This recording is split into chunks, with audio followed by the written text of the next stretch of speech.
جو قوم اپنے بڑوں کی اپنے اسلاف کی بے ادب ہو جاتی ہے اس کی تاریخ مسخ کر دی جاتی ہے. کبھی بھی بے ادب نہ ہو. میرے نبی پاک علیہ السلام نے 2 جملے کہہ کے اس مضمون کو سمیٹ دیا. فرمایا جو چھوٹے پہ شفقت نہ کرے بڑے کی عزت نہ کرے ہم میں سے ہے ہی نہیں. اپنے بڑوں کا اکرام کرے, اپنے بڑوں کا, اپنے اساتذہ کا, مشائخ کا, امت کے بڑوں کا.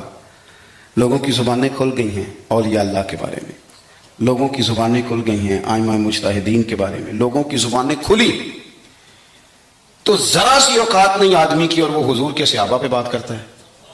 تو دیکھ تو صحیح اپنی حیثیت کا تو تعین کر. یہ تو وہ لوگ ہیں جنہیں چہرہ وضوحات دیکھ کر حضور کی نظر کرم نصیب ہوئی ہے, تو ان کے بارے میں بات کر رہا ہے. حضور کا ہر صحابی, دیکھو میں کیا کہہ رہا ہوں, اور آپ کبھی میرے جملوں پر غور کریں اور آپ میری باڈی لینگویج دیکھیں تو میں طاقت ایمان سے کہہ رہا ہوں, انشراح صدر سے کہہ رہا ہوں کہ مدینے والے کے ہر صحابی کا یہ مقام ہے کہ وہ آسمان ہدایت کے ستارے ہیں. اس لیے کبھی بھی ادھر ادھر کی کسی گمراہی کا شکار نہ ہونا. یہ لوگ تو اپنی چھوٹی سی دکانداری چلانے کے لیے امت کا سارا پیچھے کردار مشکوک کرنا چاہتے ہیں. اور یاد رکھنا صحیح العقیدہ ہونا چاہیے, بس صحیح العقیدہ ہونا چاہیے. اگر وہ صحیح العقیدہ ہو تو پتہ میرے امام نے کیا کہا ہے, بڑوں کو نہیں, فرمایا تیری نسل پاک میں ہے بچہ بچہ نور کا. ایک بچہ تیری نسل پاک میں ہے بچہ بچہ نور کا, اور تو ہے عین نور, تیرا سب گھرانہ ہی نور کا. انہوں نے کہا تو بچے بچے کا احترام کریں گے, چھوٹے چھوٹوں کا ادب کریں گے. کیوں؟ اس لیے کہ حضور کی اولاد پاک ہے. ہم تو استاد کے بچے کا بڑا احترام کرتے ہیں, ہم تو شیخ کے بچے کا بڑا احترام کرتے ہیں, اور جو مدینے والے کی اولاد ہو اور اسلام نال جو نیکی کریے تو نسلہ پاک نہیں بول دے. ہم کیسے بھول سکتے ہیں حضور کی اولاد پاک کا احترام؟ لیکن کوئی ضروری ہے کہ آپ صحابہ کا ذکر کریں گے تو اس میں آپ اہل بیت کی تنقیص شان معاذ اللہ کریں گے, اور آپ اہل بیت کا تذکرہ کریں گے تو وہ صحابہ کی شان گھٹائے بغیر مکمل نہیں ہوگا. ایسی ناپاک جسارتوں سے امت کے اندر تکلیف بڑھتی ہے, آزمائش آتی ہے, اور پھر نئی تحقیق کی ضرورت کیا ہے؟ تحقیق وہ ٹھیک نہیں جو داتا علی اجمیری نے کی ہے, جو خواجہ اجمیر نے کی ہے, جو امام ربانی نے کی ہے, جو امام محمد رضا فاضل بریلوی نے کی ہے. ادھر ادھر جانے کی کیا ضرورت؟ اس لیے پہلے تو اہل, اور دوسری بات, جتنے بھی اہل فضل تھے نا, وہ کئی دفعہ نا ابا جی اور چاچا جی کی لڑائی ہو رہی ہو نا, ابا اور چاچا کی, تو بیٹا چھلانگ لگا کے بیچ میں لڑائی میں اپنے ابا کی حمایت میں آ بھی جائے نا, چاچے کی مخالفت کرے, ابے کی حمایت میں بات کرے, تو والد صاحب فٹک پتہ کیا کہتے ہیں, کہتے پتر تو چپ کرے, ساڈا پراواں کا مسئلہ, تو اپنے قد کاٹھ میں رہ, تو اپنی حیثیت میں رہ, تو چھوٹا ہے, تیرے والا مسئلہ. تو آپ بڑوں کی باتوں میں بولتے ہیں. بڑوں کی باتوں میں بولنے والے لوگ سیانے نہیں ہوتے, وہ تو بچپنے کا اظہار کرتے ہیں کبھی بھی. اور پھر ہم نے ان سے تربیت لینی تھی کہ ہم نے ان پر بحث کرنی تھی. کبھی آپ نے دیکھا ہے کہ ٹیچر آئے پڑھانے کے لیے کالج میں, تو بچے اسے کہیں اپنی ڈگری دکھاؤ, تو وہ کہتا تو دفعہ ہونا کلاس سے, ڈگریاں بڑے دیکھا کرتے ہیں چھوٹے نہیں دیکھا کرتے. ڈگری پرنسپل صاحب کو دکھاؤں گا, تیری حیثیت ہے تو میری ڈگری دیکھے, تو اپنی اوقات میں رہے. اس لیے پہلے تو, اور پھر قرآن مجید کی جو آیت میں نے تلاوت کی نا, اسی مضمون کو اللہ نے وہاں بیان کیا. فرمایا والسابقون السابقون, وہ جو پہلے حضور کے پاس آ گئے, فرمایا وہ سبقت لینے والے سبقت لے ہی گئے. تو مالک اگر وہ پہلے آئے تھے تو پھر انہیں کچھ ملا بھی. اگر ان لوگوں نے پہل کی تھی, وہ سابقون الاولون تھے, تو ملا کیا؟ فرمایا والسابقون السابقون, سبقت لینے والے سبقت لے گئے. اولئک المقربون, یہی تو رب کی بارگاہ کے مقرب لوگ ہیں. یہ پہلے آئے ہی اس لیے تھے کہ انہیں قربت دی جانی تھی, یہ مقربین ہیں. کبھی حضرت علامہ اسماعیل حقی نے لکھا ہے, بڑی سونی بات, بڑی خوبصورت بات, آپ جب کسی کو عزت دے رہے ہوتے ہیں تو اس کا مطلب یہ ہوتا ہے کہ آپ کے پاس عزت ہے, اور جب آپ کسی کو عزت نہیں دیتے تو اس کا مطلب یہ ہوتا ہے کہ آپ کے اپنے پاس کوئی نہیں. کیونکہ مجھ سے کسی نے کہا 2-4 ہزار دو, تو میرے پاس ہوگا تو میں دوں گا نا, اور اگر میں نہیں, میرے پاس ہے نہیں, تو دینا کہاں سے ہے. علامہ اسماعیل حقی رحمۃ اللہ نے لکھا ہے کہ نبی پاک علیہ السلام تشریف فرما ہے, حضور کے صحابہ کی ایک جماعت بارگاہ میں بیٹھی ہے. حضرت صدیق اکبر بھی حضور کے بالکل قریب بیٹھے, وہ آج بھی حضور کے قریب ہی ہے, قریب بیٹھے. تو اچانک نا محفل میں حضرت مولا علی شیر خدا تشریف لے آئے. باقی صحابہ بھی اٹھنا چاہ رہے تھے, کوشش ہو رہی تھی, لیکن پتہ ہے سب سے پہلے جگہ کم تھی, کو بندہ ذرا سرکتا یا جگہ بناتا تو جگہ بننا تھی.